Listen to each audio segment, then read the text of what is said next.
মিষ্টিজ দেশি বিদেশি রান্নাঘরে আপনাদের সবাইকে সুস্বাগতম। আজ আমি আপনাদের মোরলা মাছের একটা রেসিপি দেখাবো, ঠিক আছে? তো আসুন বানাই। কী করে বানাতে হয়? প্রথমে আমি মাছটাকে ভালো করে মাথাটা আলাদা করে রেখে দিয়েছি, আর বাকি মাছটাকে আমি ভালো করে ধুয়ে পরিষ্কার করে এটাতে হলুদ গুঁড়ো, লঙ্কা গুঁড়ো, নুন আর একটু সর্ষের তেল দিয়ে ভালো করে মেখে আমি 10 মিনিট রেখে দিয়েছি। এখন আমি এটাকে কড়াইতে তেল দিয়ে দিয়েছি, গরম হয়ে গেছে আমার তেল, সেটাতে ভেজে নেব ভালো করে।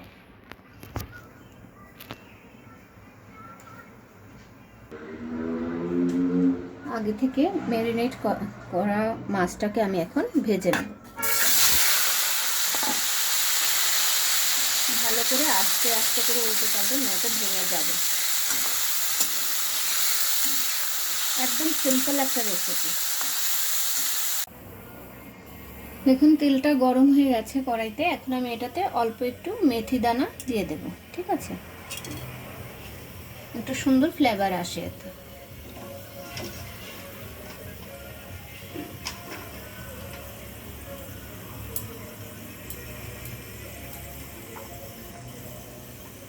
মেথিটা একটু গরম হয়ে নিই, ফ্লেভারটা একটু ইয়ে হয়ে নিই, তারপর সেটাতে আমি পেঁয়াজ কুচনো দিয়ে দেব। একদম সিম্পল আর হেলদি রেসিপি।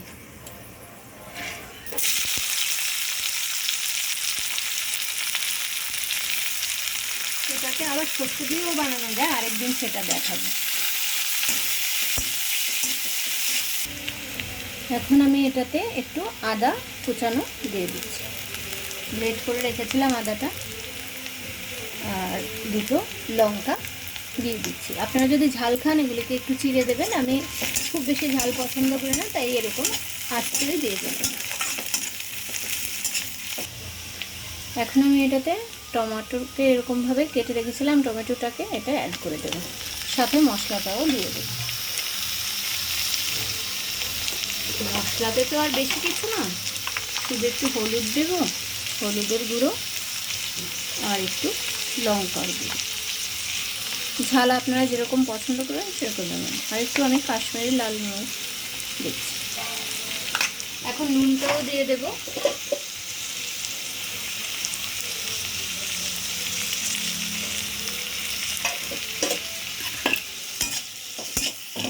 ভালো করে নেড়ে চেড়ে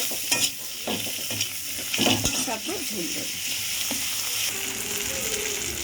আগে থেকে ভেজে রাখা আলু আর বেগুন আমি এটাতে অ্যাড করব। আমার ঘরে একটু এটা খুব ভালোবাসে সবাই, তাই আমি এটা বানিয়ে থাকি। একদম সিম্পল রেসিপি। এখন আমি এটাতে জল অ্যাড করে দেব।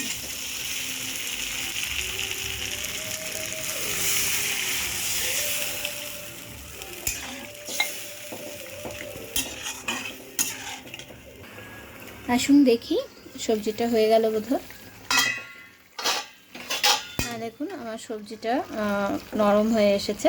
এখন আমি আগে থেকে ভেজে রাখা মাছগুলো কড়া করে ভেজে রেখেছিলাম, সেটা ঢেলে দেব।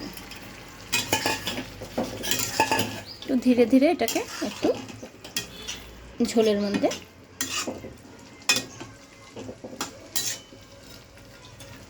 এখন এইভাবে এটাকে একটু হতে দেব। তারপর আমি ধনেপাতাটা দিয়ে নামিয়ে নেব। তো আপনারা যে যেখান থেকে দেখছেন, যদি ইউটিউব থেকে দেখেন আর ভালো লাগে তাহলে সাবস্ক্রাইব করবেন, বেল আইকন দাবাবেন যদি নতুন হয়ে থাকেন, আর বন্ধুবান্ধবদের সাথে শেয়ার করবেন। আর যদি ফেসবুক থেকে দেখেন তাহলে ফলো করবেন, লাইক কমেন্ট শেয়ার করবেন।